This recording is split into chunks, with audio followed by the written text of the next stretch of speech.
Hello नमस्कार दोस्तों, मैं वागीश आप सबका स्वागत करता हूं आपके अपने यूट्यूब चैनल बाबा बायो वाला में। तो दोस्तों, कल हम लोग पढ़ रहे थे पुष्पी पादपों में लैंगिक जनन। तो दोस्तों, आप लोगों को पार्ट 1 पसंद आया हो तो चैनल को सब्सक्राइब करें, लाइक करें, कमेंट करें और शेयर करना तो भूलें ही नहीं। तो दोस्तों, कल हम लोग पढ़ रहे थे पुष्प की संरचना। पुष्प की संरचना क्या होती है, उसके कितने भाग होते हैं। तो पुष्प की संरचना के बारे में पढ़े। पुष्प की संरचना में 4 भाग होते हैं। कौन कौन से? पुंकेसर और स्त्री केसर, दल और बाह्य दल पुंज। तो यह सब हम सीरियल से पढ़ रहे हैं दोस्तों। तो आज हम लोग पढ़ेंगे पुंकेसर और पुमंग। पुंकेसर जानते हैं पुंकेसर क्या होता है? पुंकेसर एक नर जनन अंग होता है और स्त्री केसर जयांग वो स्त्री जनन अंग होता है। तो दोस्तों, आज इसके बारे में हम लोग पढ़ेंगे।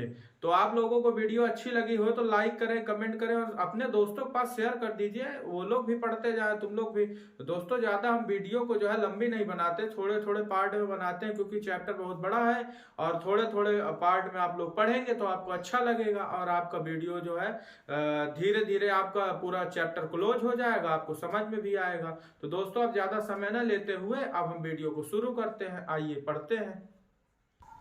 तो साथियों, अब हम लोग जानेंगे कि पुंकेसर यानी पुमंग क्या होता है। तो दोस्तों, अब एक एक हेडिंग करके, ज्यादा बड़ा चैप्टर नहीं है ये वाला तो कल आधे पार्ट में हम लोग आपको समझा दिया था। अब जो शेष बचा है उसको हम समझा रहे हैं आपको।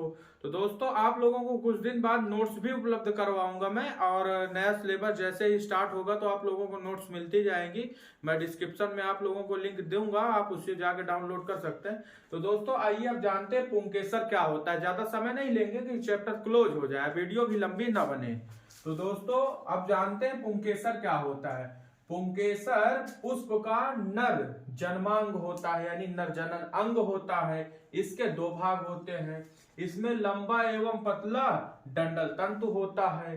तो दोस्तों, पुंकेसर को आपने समझ लिया कि पुंकेसर क्या होता है। पुंकेसर क्या होता है? पुष्प का नर जन्मांग अंग होता है या जनन अंग होता है। इसके 2 भाग बांटे गए, पहला परागकण और दूसरा परागकोश। तो परागकण क्या होता है? परागकोश के अंदर छोटे छोटे परागकण पाए जाते हैं। और परागकोश क्या होता है? परागकोश की अनुप्रस्थ काट को सरल सूक्ष्मदर्शी द्वारा देखने पर प्रमुख संरचनाएं दिखाई देती हैं, जिसे हम परागकोश कहते हैं। तो परागकण क्या होता है दोस्तों? परागकण परागकोश के अंदर छोटे छोटे टुकड़े में पाया जाता है और परागकोश की अनुप्रस्थ काट करने पर उसको सरल सूक्ष्मदर्शी द्वारा देखने पर उसकी प्रमुख संरचनाएं दिखाई देती हैं। और परागकोश को प्रायः 2 भागों में बांटा गया, लघु बीजाणुधानी और गुरु बीजाणुधानी। तो यह पहला और ये दूसरा। तो दोस्तों, आप लोगों को यहाँ तक तो समझ में आया कि पुंकेसर यानी पुमंग और नर जनन अंग क्या होता है पुष्प का। तो यहां तक आप लोगों ने समझ लिया। अब हम लोग पढ़ेंगे कि जयांग यानी स्त्री केसर क्या होता है। अब इसको जानेंगे, या कितने प्रकार के होते हैं इसको भी जान लेते हैं। तो साथियों, अब जानेंगे स्त्री केसर यानी जयांग। स्त्री केसर और जयांग क्या होता है। तो स्त्री केसर क्या होता है दोस्तों? जैसे हम लोगों ने अभी तक पढ़ा था पुंकेसर क्या होता है। पुंकेसर एक नर जनन अंग होता है। तो उसी प्रकार जयांग एक स्त्री केसर जन्मांग या जनन अंग होता है। तो जैसे दोस्तों अभी बताया ना कि आप लोगों को जयांग एक स्त्री केसर या बहु स्त्री केसर मादा जनन अंग होता है। जैसे पुंकेसर क्या होता है? नर जनन अंग होता है। और ये स्त्री केसर क्या होता है दोस्तों? स्त्री केसर क्या होता है? ये होता है मादा जनन अंग। तो अब उसी के आगे दोस्तों हम पढ़ेंगे कि स्त्री केसर यानी जयांग कितने भागों में बांटा गया। तो 3 भागों में बांटा गया, पहला वर्तिकाग्र और दूसरा वर्तिका और तीसरा अंडाशय। अब दोस्तों, ये 3 भाग में इसको बांटा गया और उधर आपने पुंकेसर को देखा, पुंकेसर को भी 2 भागों में बांटा गया। तो यहां तक तो आप लोगों ने पढ़ लिया। तो अब दोस्तों आप पढ़ेंगे अगली हेडिंग में क्या है? बीजांडकाय। तो बीजांडकाय क्या होता है? अध्यावर्णी से घिरा हुआ, अध्यावर्णी से मतलब घिरा हुआ है, और कोशिकाओं का एक पुंज होता है, जिसे हम क्या बोलते हैं? बीजांडकाय या बीजांड जनन बोलते हैं। तो दोस्तों, अब आगे देखते हैं कि गुरु बीजाणु जनन या गुरु बीजाणुधानी क्या होती है। तो गुरु बीजाणु जनन क्या होता है? गुरु बीजाणु मात्र कोशिकाओं से गुरु बीजाणुओं की रचना के प्रक्रम को बीजाणु जनन या गुरु बीजाणु जनन कहते हैं। यानी गुरु बीजाणु मात्र कोशिकाओं से गुरु बीजाणुओं की रचना को क्या बोलते हैं? रचना के प्रक्रम को हम क्या बोलते हैं? बीजाणु जनन बोलते हैं। तो दोस्तों यहां तक तो आप लोगों को समझ में आ गया होगा। अब अगली हेडिंग देख लेते हैं, 2-4 हेडिंग और बची हैं, उसको भी समझ लेते हैं दोस्तों। फिर इसी के साथ यह चैप्टर क्लोज हो जाएगा। फिर अगले चैप्टर में हम फिर कुछ पढ़ेंगे। तो अभी आगे हम देखते हैं दोस्तों।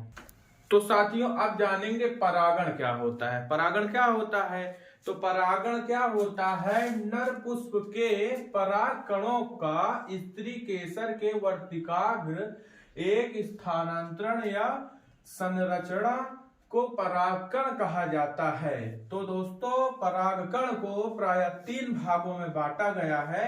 पहला स्वयुग्मन और दूसरा सजातपुष्पी और तीसरा परनिषेचन। तो दोस्तों अब हम लोग जानेंगे इसकी भी हेडिंग कि स्वयुग्मन क्या होता है। तो दोस्तों स्वयुग्मन क्या होता है? तो स्वयुग्मन का काम क्या होता है उसको भी जानते हैं। तो साथियों अब हम लोग जानेंगे स्वयुग्मन। अभी तक हम लोगों ने पढ़ा उसके आगे, तो अब पढ़ेंगे हम स्वयुग्मन। स्वयुग्मन क्या होता है?